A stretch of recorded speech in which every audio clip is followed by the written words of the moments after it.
Yeah, you can only get it in the coffee shop here. There you go. So she's got, it's the best, it's fresh. She's got examples right off the bat. Boom, boom, boom. And for 30, everybody pays attention to that, right? Were you all paying attention? As a listener, were you paying attention? Yeah, we pay attention when people get to the point when you only have 30 seconds, you quickly provide some background and proof, some examples, right? I use it this way, it's the best coffee, it's cheaper, you use all those arguments. But when we write, we tend to add all this stuff, we don't get to the point, we have to add 20 years of background about the subject. But as a reader, we want you to get to the point, we want to know what the heck you're talking about.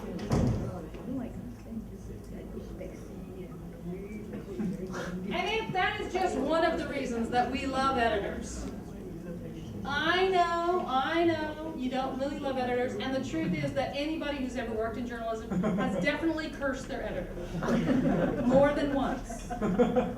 But editors are really important. I pulled up this randomly yesterday, and I'm not sure why it's cutting off the end, but it says, a big ugly spectacle, his is exactly. What happened was, this was meant to be is, but they somehow wrote his, and his is stayed in there. This is from Slate. You know, it's not acceptable to have those kinds of mistakes. Editors save you every day. Every day your editor saves you.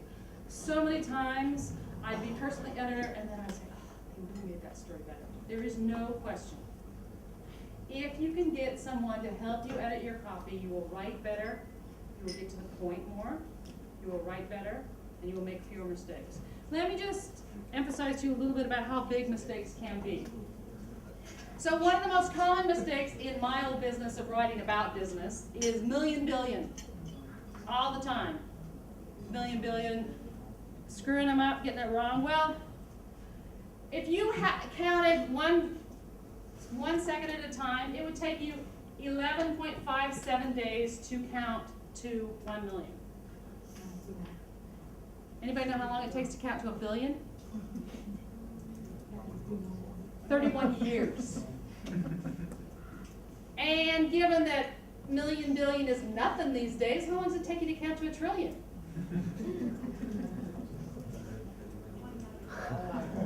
31,688 years. So the little mistakes, the stuff you can do every day, make a lot of difference. And they lose your credibility. People no longer believe you if you make too many errors. People get tired of reading your spelling mistakes. I'm dyslexic. I make a lot of spelling errors. I'm always reversing words. I want to have an editor. I want them to make me better. When you're writing, please be clear before clever. Clever can be wonderful. It can also be so irritating. I find this a lot with headlines. So with a little help from my friends, what is this about? It could be about anything. And in fact, it's sort of about who the U.S.'s friends are in foreign relations. But it's not really when you get down there and start reading it. It's not even about that. So even if you kind of had an inkling of what it might be about, it's not in the end about that. Be clear. People want you to be clear. This is a columnist for the Wall Street Journal, and this is very blog-like. She went back and took the SAT. It'd be like taking your A-levels or O-levels over again. A-levels, thank you very much, over again. And she's 57 years old, and you know, it's kind of intriguing to think, God, would I be able to do as well as my high school son as she did? So this could have been boring. Also, as most blogs do it, they just write all the way to the bottom, and you don't get at what they're talking about. Remember that 30 seconds? Right up here, she says, I didn't do as well, the test is harder, and my memory's not as good. She gives you the summary of where you're going to get to if you read the rest of it, right up at the top. You don't have to read all the way to the bottom to sort of find out the answer to that. But she gives you enough here too that you kind of get interested in it. it's a way to write that personal stuff that's interesting enough to a lot of people, what I do as well as my son, and not make them wait to the last paragraph to see if you're going to deliver or not.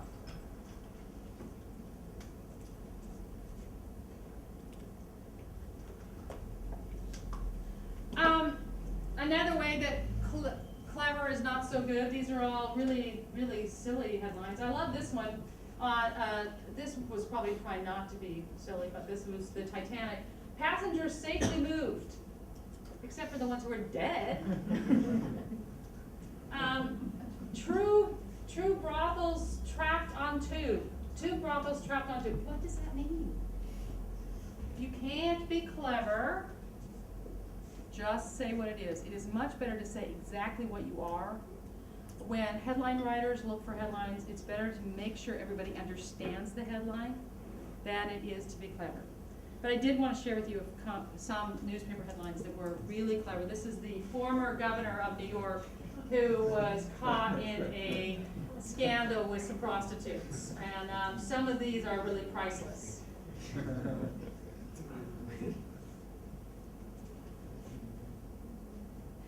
In order to be a good writer for a newspaper or a blogger, you need to know who your audience is so that you can give them useful, valuable, interesting content. You guys have seen this a lot when you look at corporate blogs out there and it's just all blather. It's all marketing blather, right? It's not interesting. It's not useful. It's just pitching.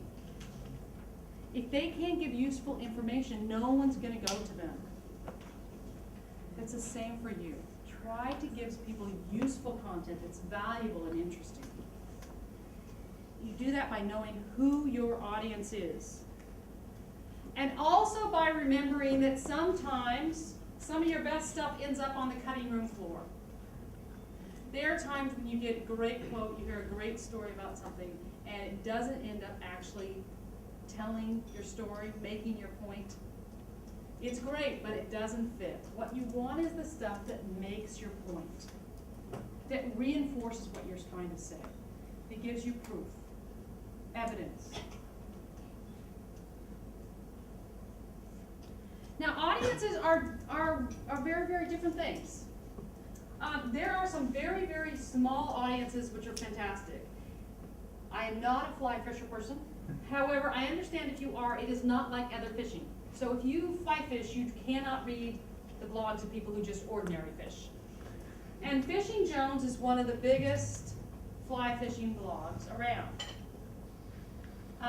And because of that, they can attract some advertising that other blogs might not. It's just for fly fishing gear, just for fly fishing places to go. So, and their audience is just for fly fishing. You can have a very, very good niche audience. You just have to know who they are. And you have to speak to them, write for them.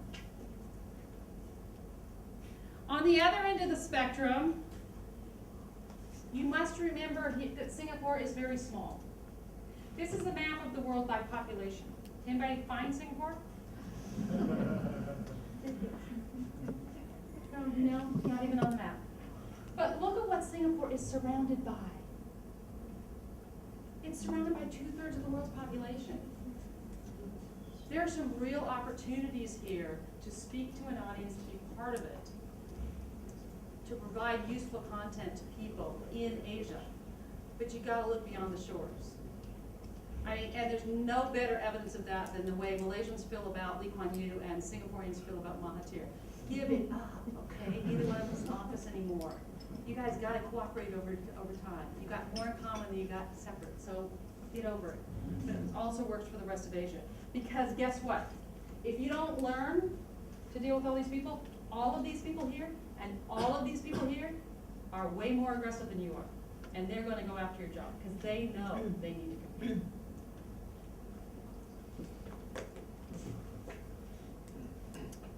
Sourcing and trust.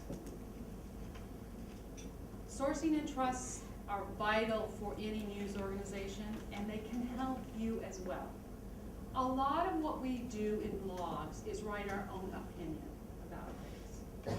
But we can back up our own opinion by having good sources. There are plenty of news organizations that have done this.